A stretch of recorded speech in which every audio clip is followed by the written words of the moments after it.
Bonjour à tous, je suis Zakaria Belhassan. Aujourd'hui, je vais vous présenter mon application Data Cleaning Pro Educational Edition. Alors, en gros, c'est un outil web interactif qui va nous aider avec une tâche qui est aussi essentielle que redoutée en machine learning, le nettoyage et la préparation de données. Donc, comme vous le savez, le nettoyage de données, c'est un peu le parent pauvre en machine learning. Tout le monde veut créer des modèles prédictifs qui sont incroyables, mais personne n'a vraiment envie de passer beaucoup de temps en train de nettoyer et démêler des données qui sont sales, incohérentes et pleines de trous. Du coup, un outil qui promet de s'attaquer à ça de front en utilisant Streamlit et Python. La promesse, c'est pas juste de nettoyer vos données, mais c'est aussi de vous guider tout au long de votre processus de nettoyage de données. Donc, je vais vous montrer maintenant comment je vais transformer un dataset chaotique en données prêtes pour machine learning. Je vais importer mon dataset. Donc, voici mon dataset, je vais l'importer. Comme vous le voyez, l'application nous donne premièrement des informations sur notre dataset pour bien comprendre la data qu'on est en train de travailler avec. Si on clique ici, on va retrouver des informations sur les valeurs manquantes, les lignes dupliquées et la qualité de notre dataset. Et aussi, on va trouver des informations sur les types de colonnes. Donc, je vais commencer le processus de nettoyage. Première étape, c'est que je vais supprimer ces 7 lignes dupliquées. Donc, si le même client apparaît deux fois, le modèle pense qu'il compte deux fois plus que les autres clients. Donc, ça fausse. Je vais partir à la table Duplicate et vous voyez, je vais cliquer ici sur Remove Duplicates. Donc, comme vous le voyez, en début, before, on avait 540 lignes. Maintenant, on a 533.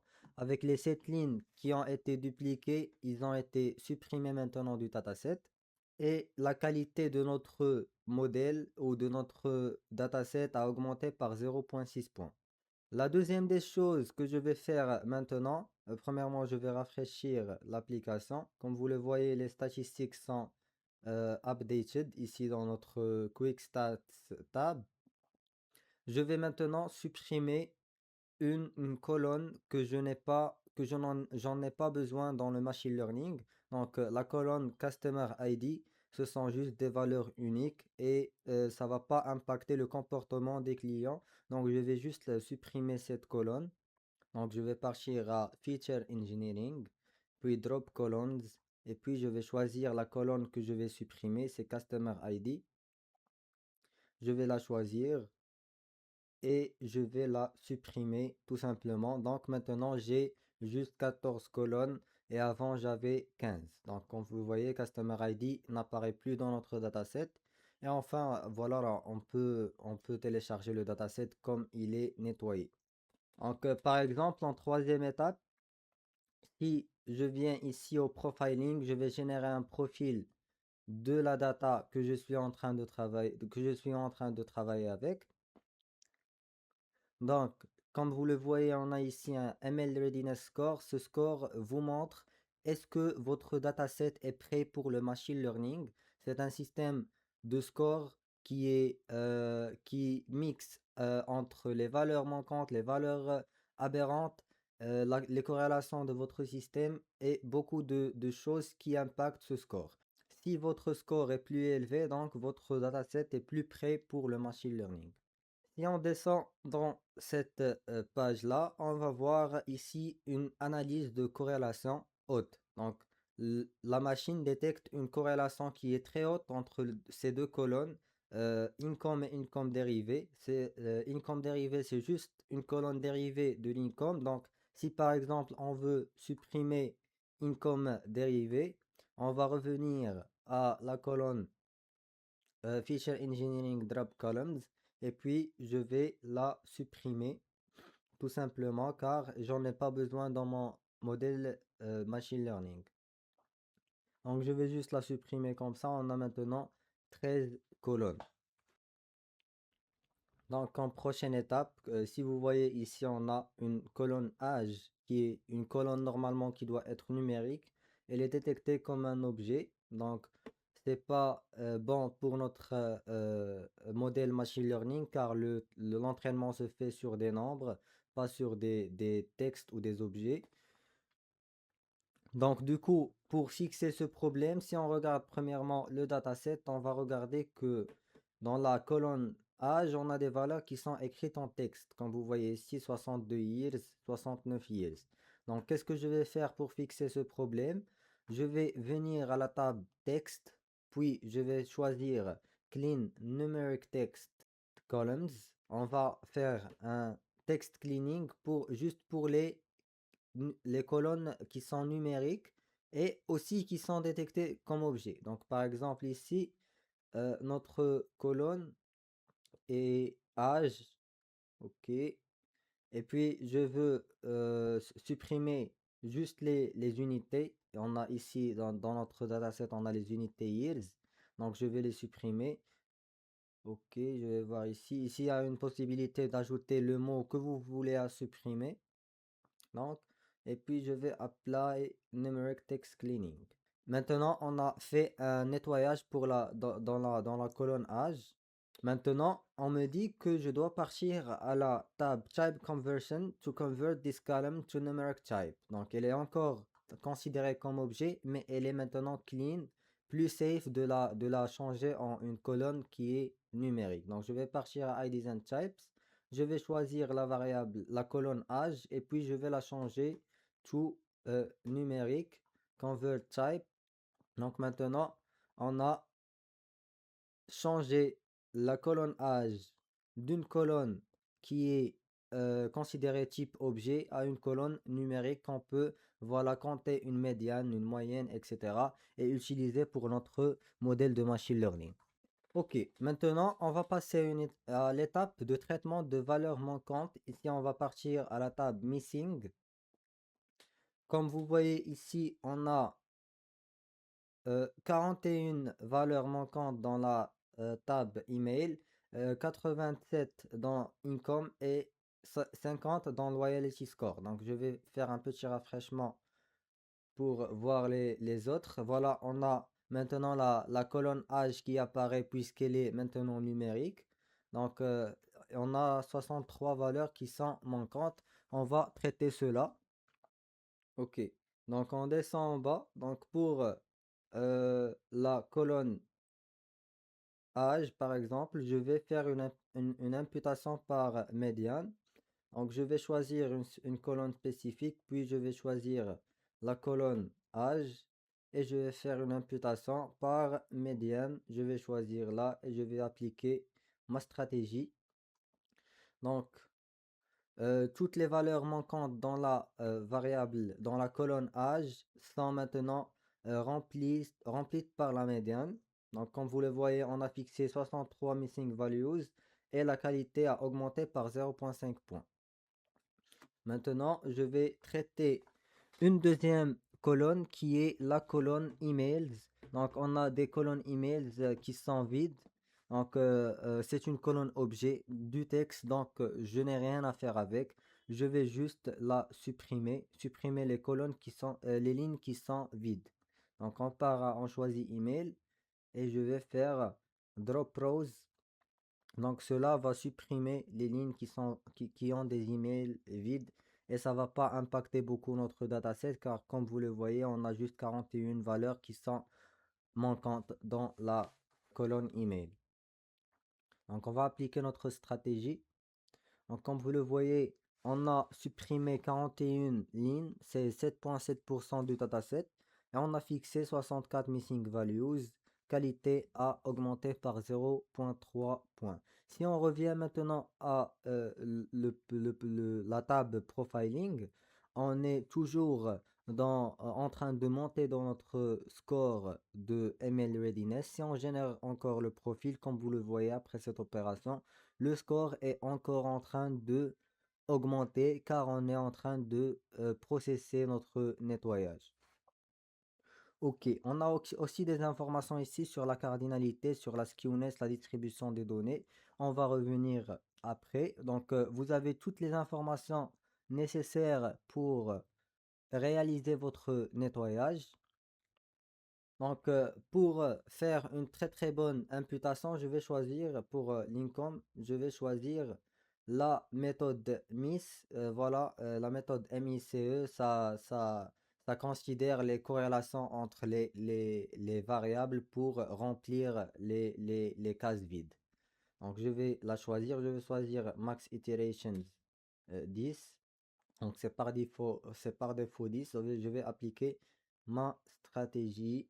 Donc, appliquer. Voilà. Donc, on me dit ici que la méthode KNN et MICE s'applique sur tout le dataset, mais puisque on a déjà traité des valeurs, les autres valeurs avant, donc c'est pas grave. Donc, toujours laisser ces méthodes jusqu'à la fin pour que ça marche très bien.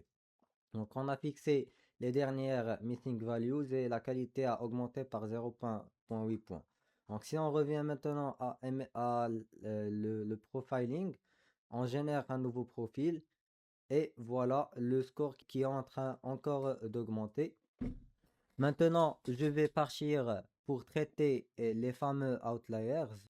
Donc, si on regarde de près le box plot de la colonne âge, on regarde qu'on a des valeurs qui sont aberrantes. Par exemple, on a une valeur d'âge qui est égale à 200, une valeur d'âge qui est égale à 250. Donc parfois, ça peut être une valeur qui est vraie, mais parfois ça peut être une valeur qui est fausse. Par exemple, ici dans l'âge, on ne peut pas avoir quelqu'un qui a un âge de 200 ou 250. Donc, tout simplement, je vais traiter ces outliers par les supprimer par la méthode interquartile. Je vais choisir Specific Columns Age et puis je vais choisir la méthode interquartile. Comme vous voyez, on a le Z-score et Isolation Forest aussi. Et je vais Remove Outliers. Donc, comme vous le voyez, la qualité a diminué car on a supprimé les outliers, on a supprimé des valeurs. Comme vous le voyez ici, on a supprimé 9 lignes. Et si on revisualise le box plot âge, on va regarder que nos valeurs maintenant sont très bonnes et prêtes pour un modèle de machine learning car on n'a pas d'outliers, on n'a pas de valeurs aberrantes qui vont tirer notre moyenne ou tirer notre médiane vers le haut. Ok, maintenant on va passer à une autre étape. Si on revient à l'overview, on va voir qu'on a ici des colonnes qui sont objets et qui sont écrites en texte.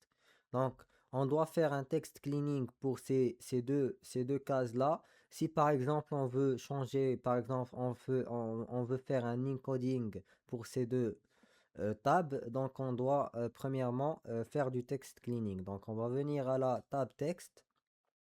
Donc on va faire custom clean pour les colonnes texte et je vais choisir, on peut choisir toutes les opérations si on veut et puis on peut choisir juste l'opération qu'on veut effectuer. D'accord. Donc, pour la colonne subscription tier, je vais convertir en lowercase, je vais convertir les valeurs majuscules en valeurs minuscules et puis je vais enlever les espaces. Je vais enlever les espaces. S'il y a de la ponctuation, on peut enlever les extra space. On peut enlever aussi les special characters. Ok. Donc moi maintenant, je vais choisir que ces trois. Je vais apply custom clean. Et si on revient, on voit la case purchase subscription tier.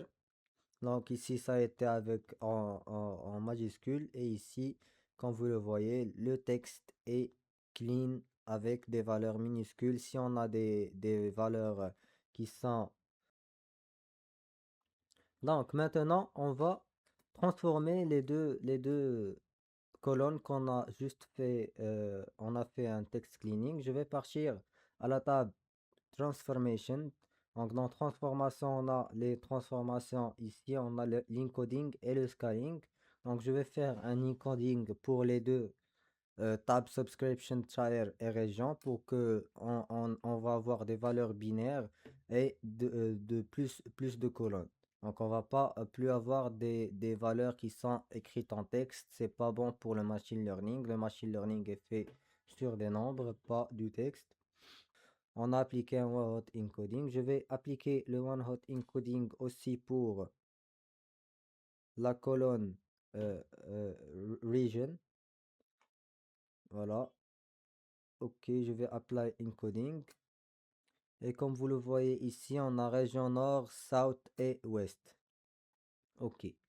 Maintenant, je vais faire, comme vous le voyez ici, si on revient, ici on va voir, on a une table qui est, on peut appliquer un label encoding dans la colonne isActive. Pourquoi? Car on a ici que des true ou false, donc des 0 ou des 1, donc c'est applicable.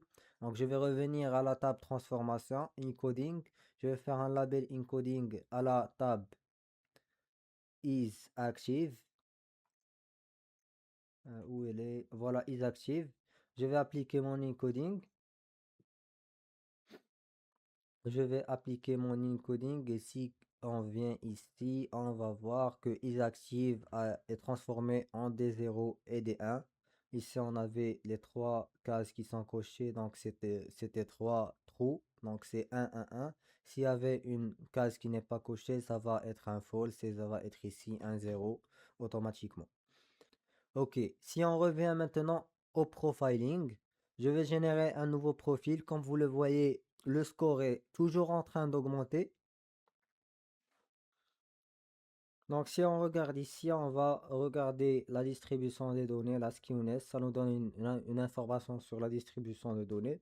Si on regarde purchase amount, on me recommande qu'on doit faire un log transform pour la table Purchase Amount. Donc je vais procéder. Je vais partir à la table Transformation. Je vais appliquer un log transform pour la variable Purchase Amount. Et je vais appliquer. Ok, donc Purchase Amount, comme vous voyez avant, ça a été des valeurs qui sont égales à, voilà, par exemple, la première valeur est égale à 55, la deuxième valeur est égale à 4. Donc voilà, si on revient maintenant à profiling, on génère un nouveau profil. Le profil a resté le même, mais comme vous voyez, la skewness de purchase amount a diminué. Il reste l'income. Pour l'income, qu'est-ce que je vais faire? Je vais partir à la table de transformation. Je vais scaler, je vais faire un standard scaler et je vais choisir toutes les valeurs numériques. Donc income. Donc je vais choisir aussi la colonne day since last. Et puis je vais appliquer mon standard scaler. Ok, je vais appliquer. Donc comme vous le voyez ici, toutes les valeurs ont été standardisées. Une standardisation, donc improvement no changes, juste on a changé juste les valeurs du dataset. Ok, on peut aussi choisir min max scaler et robust scaler choose. On a des informations sur toutes les étapes ou sur toutes les actions qu'on peut faire dans l'application. Donc maintenant, je vais passer une autre étape. Donc si vous voyez ici, on a une colonne en date et qui n'est pas détectée comme datetime. Donc je vais partir à datetime. Je vais faire parse datetime. Je vais choisir la colonne de la date. C'est quoi? Account created. Et je pense que c'est account created, oui. Et je vais appeler date operation. Donc, comme vous le voyez, on a juste maintenant changé le type de cette colonne en colonne date, comme vous le voyez ici. Donc, si on part à l'overview ou à feature engineering, on fait un rerun. On fait un rerun. Voilà, date time, account created. Je vais revenir maintenant au détail, mais je vais faire une autre opération sur la même colonne. Je vais extraire les date features sur account created. Je vais appliquer. Donc, comme vous voyez, au début, on avait account created, la date de création du compte. Et maintenant, on a la date de création du compte.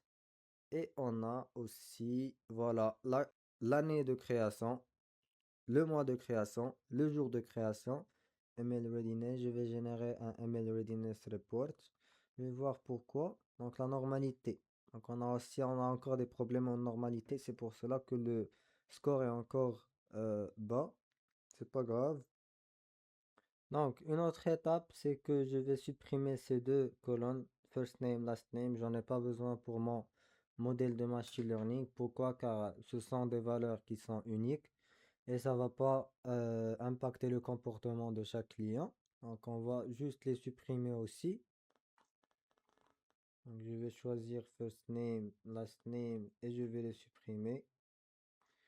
Voilà. Donc, ok, ici on arrivait à la fin de notre nettoyage. Donc, premièrement, je vais vous montrer les possibilités d'export. Donc, on peut exporter notre dataset en format CSV, parquet, Excel. Et on peut aussi exporter le schéma JSON à partir de la table validation. On génère notre schéma. On génère un schéma et puis on a la possibilité de le télécharger. Comme on le voit ici, on a des informations sur toutes les valeurs numériques du dataset et les valeurs catégorielles, puis les valeurs des time account created qu'on a changé à fur et à mesure au nettoyage de ce dataset. Une autre information, c'est que chaque opération effectuée au dataset, de l'opération 0 où on a enlevé les lignes dupliquées qui ont été 7 jusqu'à la dernière opération, on a supprimé les deux colonnes first name et last name. Donc si on voit ici, vous allez trouver l'action avec les détails des colonnes, les détails de l'action et vous pouvez reproduire votre pipeline de nettoyage si par exemple vous posez dans un problème après dans votre modèle de machine learning. Donc pour l'export, j'ai exporté le dataset. Donc on clique, voilà, il s'exporte automatiquement. Si on veut visualiser le dataset qu'on a nettoyé, on va voir maintenant. Voilà, donc le dataset qu'on a nettoyé contient une colonne email jusqu'à total purchases. Ils sont tous standardisés. Ils sont tous standardisés. Et puis, on peut voir ici dans l'autre phase du dataset qu'on a ici toutes les valeurs qualitatives de notre dataset. La subscription, on l'a transformé en trois valeurs qui sont binaires et quatre valeurs binaires plutôt, et la région aussi. On a transformé isActive à des 0 des 1. On a aussi extrait les valeurs de la date. On a extrait l'an, le mois, le jour et le jour de la semaine. Cela peut nous aider très fortement dans notre modèle machine learning. Donc, si vous avez apprécié l'application, donc n'hésitez pas à faire un star dans la repository GitHub et un like et commentaire, pourquoi pas. Merci beaucoup pour votre attention et au revoir.